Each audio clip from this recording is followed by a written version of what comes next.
Сайн байцгаана. Та бүхэнд энэ өдрийн мэндийг хүргье. За, би өнөөдрийн дугаараар та бүхэндээ хэрэглээ гэж юу вэ? За мөн одоо хэрэглээний онол гэж маш том ойлголт байдаг. Энийг одоо та бүхэндээ товч танилцуулнаа. За, хэрэглээ гэж юу чухам юу вэ? Та өөрөөсөө нэг асуугаад үзээрэй. За, хүнд бол одоо маш олон төрлийн л одоо хүсэл хэрэгцээ байдаг. Тэрэн дээр тулгуурлаж одоо хэрэглээ гэдэг ойлголт гарч ирж байгаа. За, хэрэглээ гэдэг нь ер нь бол одоо тухайн улсын иргэдийн бараа үйлчилгээний тогтвортой нийлүүлэлтийн хэрэглээнд чиглэдэг эдийн засгийг харах ойлгох эдийн засаг нийгмийн арга зам юм гэж байгаа. Хэрэглээ гэдэг нь нэг арга зам гэж байна шүү дээ. Эдийн засгийг одоо өсгөх ийм арга зам гэж. Хэрэглэгчдийн бараа үйлчилгээний хэрэглээ гэж байгаа. Хэрэглээ нь за одоо энэ бидний одоо энэ бараа бүтээгдэхүүнийг үйлдвэрлэж байгаа ажилчдад ажлын байр бий болгож байна. Бизнес эрхлэгчдэд баялаг бий болгож байна. Хэрэглээний нийгмийн эдийн засгийн хөдөлгүүрнэ гэж үзэж байгаа. Энтэй санал нэг баг тийм ээ. За хэрэглээ нь хэд хэдэн төрлийн эдийн засгийн системд байж болох ч ихэнхдээ капитализмтай холбоотой байдаг гэж. Тэгэхээр ер нь бол чөлөөт эдийн засгтай эдийн засгийн маш их тийм өрсөлдөлтөй ийм одоо систем нийгэмд хэрэглээ бол одоо хамгийн одоо чухал зүйл хөдөлгөгч хүч нь гэж хэлж болно. Хэрэглээ байж иж энэ одоо үйлдвэрлэл явагдаж эдийн засаг өсч улс орны хөгжил бас хөгжиж байх нэ гэдгийг л ойлгож болно шүү. За ялангуяа Америкийн нэгдсэн улс, Англи, Франц, Канада гэх мэт энэ холимог эдийн засагтай орчин үеийн одоо арчилсан орнуудад хэрэглээ чухал үр гүйцэтгэдэг гэж. За цаашлбал хэрэглээ нь эрэлт нийлүүлэлтийн үжил баримтлалын чухал бүрэлдэхүүн хэсэг нь. Бараа үйлчилгээ болон бие даасан хэрэглэгчдийн бараа үйлчилгээний эрэлт хэрэгцээ хэрэглэгчийн үзлийн ач холбогдлыг бүрэн ойлгохын тулд одоо дэлхийн түүхийн туршид түүний хөгжлийг ойлгох нь бас чухал. За би энэ ихний хэсэгт нь болохоор хэрэглээ гэж юу вэ гэдэг нь ерөнхий ойлголтыг өгчөө. Дараа нь бол хэрэглээний онол гэдэг одоо маш том ойлголтын талаар бас товч та бүхэнд ойлголт өгнө гэж өгье. За олон янзын соёл иргэншил цаг үеийн одоо хүмүүс түүхийн цаг хугацаанд гэсэн үг л дээ. Үргэлж бараа бүтээгдэхүүн худалдаж авч хэрэглэдэг байсан ч орчин үеийн хэрэглээний одоо үжил баримтлал Европт 17 дугаар зууны одоо сүүлчээж эхэлсэн гэж ойлгогддог. Энэ үеэс хэрэглээ нь 18 19 дугаар зууны туршид эрчимжиж та бүхэн мэдж байгаа тийм ээ. Үйлдвэрлэл одоо хамгийн их эрчимдсэн 100 бол 19 дугаар зуун байдаг шүү дээ. Бүтээгдэхүүний хэрэглээ нь нийгмийн ихэнх хүмүүсийн амин чухал үүрэг болж нийгмийн томоохон үзэгдэл болж иржсэн. Ингээд одоо хэрэглээ нь капитализмын эдийн засгийн системтэй ерөнхийдөө холбоотой гэж түрүү хэлсэн. За иймээс хэрэглээний үзэл сурталын хувьд капитализмтэй зэрэгцэн гарч ирж капитализм дэлхий дээр давмгаалсан эдийн засгийн систем болсноор Европ, Хойд Америк, дэлхийн одоо бусдаар улс орнд тархсан. Хэрэглээний хөгжлийн одоо энэ эхний жилүүдэд аж үйлдвэрийн хувьсгал, империализмын эрен үе зэрэг түүхэнд одоо хоёр томоохон үйл явдал одоо чухал үр гүйцэтгсэн гэж үздэг. Аж үйлдвэрлэлийн хувьсгал, империализмын эрен үе гэдэг.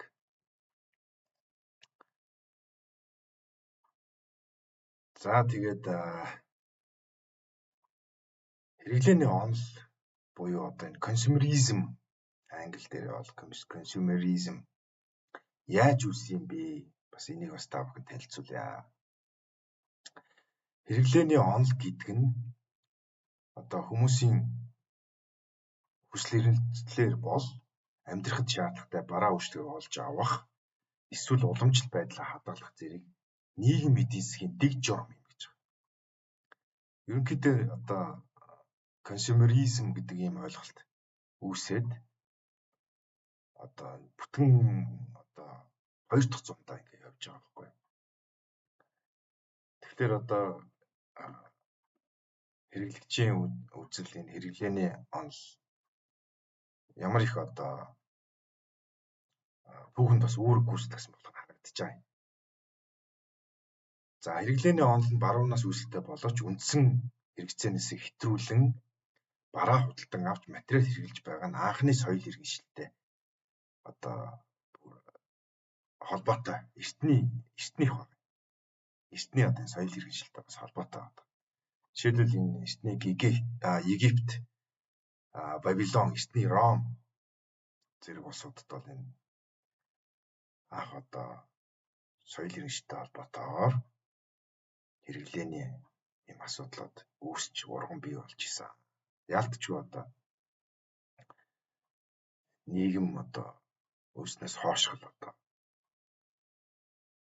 түүхтэй холбоотой асуудал. Хэрэглэгчийн нийгэм нь 17 дугаар зууны сүүлчээр бий болсон бөгөөд 18 дугаар зууны туршид ирчимжиж ихэвчлэн голчлон энэ 4 твийн одоо колони улсуудтай хийсэн худалдааны эслээс шалтгаалж исэн гэж.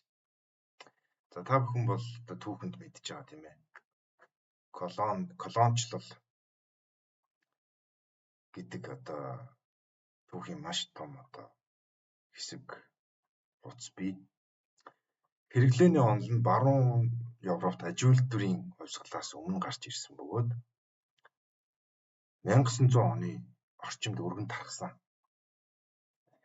Эдийн засгт хэрэглээний онол гэдгийг хэрэглээг онцлсан бодлогыг хэлдэг. Хэлдэг гэж байгаа. За хэрэглэгчдийн чөлөөт сонголт нь үйлдвэрлэгчид юуг хэрхэн үйлдвэрлэж буйг сонгоход хүчтэй чиглэж улмаар нийгэм эдийн засгийн зохион байгуулалтад чиглүүлэх ёстой гэж үздэг. Хэрэглээний онолыг эдийн засагт оролцох өөр аргуудыг жишээ нь энгийн амьдрал эсвэл урт удаан амьдралыг сонгосон хүмүүс болон дэлхий дээрх нөлөөллийн талаар санаа зовж буй байгаль орчин одоо уур амьсгалын мэргэжилтүүд бас шүүмжилдэг хэрэглээний онолыг. Яагаад гэж бодож байна та бүхэн? Тэгэхээр эдгээр мэргэжилтүүд ингэж үтсэн байна. Хэрэглээний одоо хэд их хэрэглээний хандлага нь тийм ээ өсөлтийн хэрэгцээ хэд их хэрэглээ зэрэг бие махбодын хязгаарлалттай байдаг. Энэ нь байгаль орчинд илүү их сөрөг нөлөө үзүүлдэг гэж энэ мэргэжилтүүд үтсэн. Одоо ч бас үзэж байгаа юм мэргэжилтүүд бий. Үүнд байгалийн нөөцийн хит ашиглалт нэг удаагийн барааны их хэмжээний хог хаягдал зэрэг нь шууд нөлөөлөл уур амьсгалын өөрчлөлт зэрэг томоохон нөлөөллүүдийг бий болгож байна гэж байгаа байхгүй. Тэгэхээр энэ ингээд эргээд хэрэглээ гэдэг хүний одоо хязгааргүй хэрэглээ шунал одоо энэ бүхэн юун төрүүлж ийн гэхлээр дэлхийн одоо цаг агаар байгаль орчныг одоо шууд сөрөг нөлөөлөлд оруулж байна гэсэн үг. Сөрөг нөлөөтэй байна гэсэн үг. Үүний нэг айдал зарим судалгаа шүүмжилтэлд одоо анги давхаргын саад татварыг бэхжүүлэх тэгш бус байдлыг бий болгох гэх мэт хэрэглээний социологийн үр нөлөөг анхаарч үздэг. Тэгэхээр энэ бол бүр ингээд ухааны үүднээс авч үзвэл хэрэглээ гэдэг маань бас өөрөө сөрөг нөлөөтэй гэдгийг бас энэ дэлхийн олон улсын судалгаач нар хүмүүс бас үзээд байгаамаа. Тэгэхээр энийг бол бас анхаарч үзэх ёстой. За хэрэглээ гэдэг нэр томьёо хэд хэдэн тодорхойлттой, эдгээр тодорхойлолт нь хоорондоо холбоогүй байж болох бөгөөд хоорондоо бас зөрчилдөг юм аа. За би энэ талаар бас цааш нь ингээд танилцуулъя. Нэгдүгээрт нь энэ нэр томьёоны одоо нэг утга нь хэрэглэгчдийн ашиг сонирхлыг дэмжих хүчин чармайлтай холбоотой. 1970-аад оны ихэнх гэхэд энэ тухайн салбар төлөөлөгчдийн нэр томьёо болж дараах байдлаар ашиглаж ирсэн байна. За хэрэглэгчид нь зах зээл дээр шийдвэр гаргагчид мэдээлэлтэй байх ёстой гэсэн ойлголт юм аа. За энэ утгаараа хэрэглээ гэдэг нь бараа бүтээгдэхүүний туршилтын тайлан гэх мэт найдвартай мэдээллээр хэрэглэгчдийг хангах судалгаа болон дадлага юм аа гэж тодорхойлсон байна. За хэрэглээ гэдэг нь зах зээл нь эдийн засгийн шударга арга замаар нийгмийн шударга ёсыг хангах үүрэгтэй гэсэн ойлголт юм гэж байна. Яг ийм нэг ерөнхий ойлголт байна. Гэвч бас энэ ойлголт ингээ хоёр талтай л гэж харагдаад байна. Хэрэглэгчийн эрхийг хамгаалах бодлого, хууль нь үйлдвэрлэгчдийг бүтээгдэхүүнийг аюулгүй найдвартай хийхийг шаарддаг. Энэ бол зөв ёсны тийм ээ. Хэрэглэгч юунаас болж хохирдох вэ гэхээр мэдээж мэдлэг мэдээлэл боловсралгүйгээсээ болон дээрэс нь үйлдвэрлэгчдийн бас хариуцлагагүй одоо алдаанаас болон стандартыг мөрдөх үгс болон энэ хууль бодлогыг хэрэгжүүлээгүйгээс болж хэрэглэгчээр хохирдог тийм ээ. Энэ бол одоо зөв ёсны юм байна да. За тэгээ хэрэглээ гэдэг нь бол зах зээлийг судлах, зохицуулах, харилцах талбарыг хэлдэг. За энэ дээр бас ингээ хэрэглэгчийн хөдөлгөөн гэдэг юм бас ойлголт гарч ирж байна. Тэгэхээр гэдэг нь хэрэглэгчдэд анхаарал хандуулдаг, зах зээл үйл ажиллагаа явуулж буй аж ахуйн нэгжүүдийг хяндаг нийгмийн хөдөлгөөн юм аа гэж. Энэ бол одоо та бүхэн мэдж байгаа. Нийгэмд одоо төр засгийн улс орнуудын явуулж байгаа бодлогыг хяндаг нийгмийн одоо төлөөлөл, иргэний нийгмийн төлөөлөл бол яалтчгүй хэрэглэгчийн хөдөлгөөн. Иргэдээс бүтсэн ийм одоо хэрэглэгчийн хөдөлгөөн баг. Одоо төрийн бас байгууллагуудын үйл ажиллагаатай шууд холбоотой. За ингээд хоёрдугаарт нь бол энэ дээрх тодорхойлолтуудыг одоо бас бий болж байхад зарим хүмүүс бас хэрэглээний өндөр түвшин гэдэг нэр томьёог бас хэрэгжилж ирсэн байна. Энэхүү тодорхойлолт 1970-аад оноос хойш түгээмэл болж дараах байдлаар ашиглагдаж ирсэн. За үүнд болохоор хэрэглээ бол хувийн хичээсэн хөнгөмсөг байдлаар бүтээгдэхүүн цуглуулах буюу эдийн засгийн материализм юм гэж. Ерөөсөө нэг тийм хүн одоо зарим хүмүүс бол одоо хитрхи их тийм одоо бараа одоо материаллык зүйлд одоо ач холбогдол өгж тэрийг одоо амьдралынхаа хэм маяг болгож ямар нэгэн юм материал бараа бүтээгдэхүүн тэр хүн л авахгүй бол сэтгэл нь хандгүй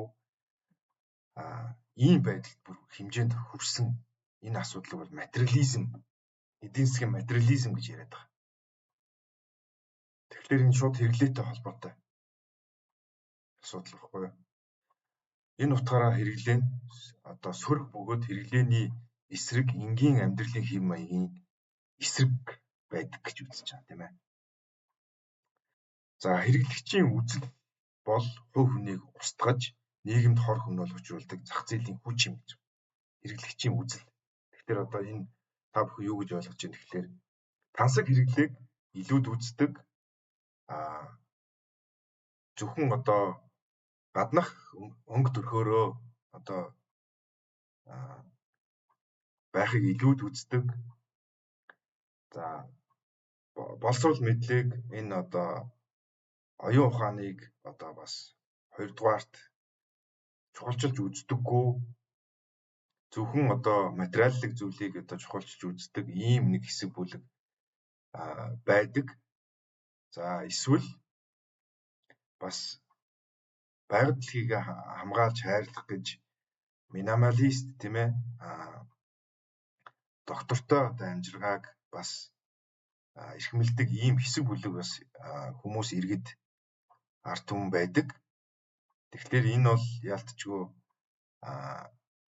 үүнээс үүдэж одоо бас энэ дэлхийд байгаа тогтсон энэ систем нийгмүүдэд хэрэглэгчийн үзэл гэдэг ийм одоо асуудал бий болсон байнамаа. Тэгэхээр энэ одоо бүр нэлээд одоо глобалчлалтай шууд холбоотой байна.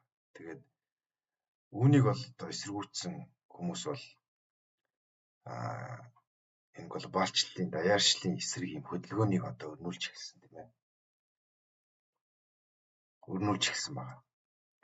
За ингээд 20 дугаар зууны хэрэглээний үзэл улам хөгжиж ирсэн байна. 20 дугаар зуунд. За тухайлбал одоо энэ зарим хүмүүс 1950-аас 60-аад оны үеийг бол хэрэглээний алтан үе гэж хэлдэг. Хэрэглээний алтан үе. Golden era гэж хэлдэг юм байна л да. За тэгээ энэ хугацаанд бол бараа бүтээгдэхүүн одоо хамаагүй хямдарч үр дүнтэй маркетингийн компанид ажлын үр дүнд зарим бүтээгдэхүүн маш их хэмжээгээр зарагдах болсонтой холбоотой гэж байна. Зарагдах боломжтой болсон гэж байна. За энэ ер нь бол маркетинг гэдэг нь бол компанид бүтээгдэхүүн олон нийтэд борлуулах зорилгоор үйлдвэрлэдэг сурчлагыг хэлдэг. За маркетинг бол та бүхэн тусдаа одоо эдийн засгийн шинжилгээ ухааны ойлголт байгаа. За энийг бол би бас маркетингийг бол тайлбарламааргүй байна. Энэ бол тусдаа яригдах асуудал байгаамаа. Тэгвэл бол хэрэглээтэй хэрэглэгчийн онолтой бол үзэл баримтлалт үзэлтэй бол энэ маркетинг бол шууд холбогдож байгаамаа. За энэ 20 дугаар зууны маркетинг компанид ажил илүү боловсронгүй болсон. Жишээлбэл эдгээр компанид ажлын ихэнх нь бүтээгдэхүүнтэйгээ холбоотой өөрийгөө таниулах мэдрэмжийг сурталчилж хүмүүсийн нийгэмд эзлэх байр сууриа хэрэглээний түвшин чанартай холбоход хүргэсэн гэж байна. Тэгэл одоо ер нь бол нэг одоогийн энэ капиталист одоогийн энэ нийгэм бол ерөөсөө л ийм бас нэг материаллык ийм одоо нийгэм болчиход байгаамаа. Тэгэхээр энийг бол бас нэг талаасаа юм өрөөсгөл ийм бодлоо ойлголт байгаа. За ингээд энэ нь бол 21-р зуунд маркетингийн хэрэглээний чухал хэрэгсэл хэвээр байгаа тул орчин үеийн хэрэглээний түвшинд тесрэлт үүсгэсэн гэж байна. За маркетингийн асуудал бол ийм байсан юм байна. За тэгээд сүүлийн жилүүд бол хэрэглээний өөр нэг чухал асуудал энэ аутсорсинг гэж ярьж байгаа. За энэ аутсорсингийн би энэ хэсгийг бол бүр дэлгэрүүлж ярихгүй. Би энэ удаагийнхаа дугаартлагыг ер нь бол хэрэглээ гэж юу вэ? Хэрэглээний онол гэж юу вэ гэдгийг л одоо ерөнхийдөө тайлбарлая гэж бодсон шүү. За тэгэхээр энэ аутсорсингийн асуудал бол тусдаа яригддаг асуудал байгаамаа. Маркетингийн бас нэг. За аутсорсинг нь бол яг ер нь бол 1980-аад оны туршид Хойд Америк, Европтой түгээмэл болж одоо өнөө хүртэл бол маш өргөн гарсан хөгжсөн тийм ээ. За аутсорсинг гэдэг тийм асуудал байна. За тэгээд өнөөдрийнхөө одоо дугаарыг ингээд өндөрлөе гэж бодож байна. Та бүхэн бас энэ хэрэглээ гэдэг асуудлыг хоёр талаас нь бас олон талаас нь бас харж бодож тунгаан үсттэй. Тэгээд хит их хэрэглээ эцсийн дүндээ одоо дэлхийн дахныг ард түмнийг биднийг одоо яг ямар байдалтай болгож байгаа одоо бодит жишээ бодит байдал бол бэлхнээ одоо биднэрт бол мэдрэгдэж байгаа. Хүсээгүй бид нар бас энэ хэрэглээгээ хонох байгаль орчноо одоо хайрлах, хамгаалах, усаа хэмнэх одоо наад захын одоо минималист энгийн хэрэглээнд орох, тансаг хэрэглээнээс татгалзах гэх мэтчлэн одоо иргэний хэрэглэгчийн өөрийнх нь одоо ухамсарын ийм их одоо чухал үүрэг хариуцлагатай цаг үе биднэрт бас ирээд байна. Тэгэхээр би бас энэ танилцуулгаараа та бүхэнд хэрэглээгээ одоо бас хүн зохицуулж ухаалаг одоо хэрэглээний соёлд шилжиж амьдраасаа энийг одоо амьдралынхаа хэм маяг болгоосай гэж ингэж та бүхэндээ бас уриалмаар байна. Тэгээд энэ удаг ахын дугаарыг өндөрлөе. Анхаарал хандуулсан та бүхэндээ маш их баярлалаа.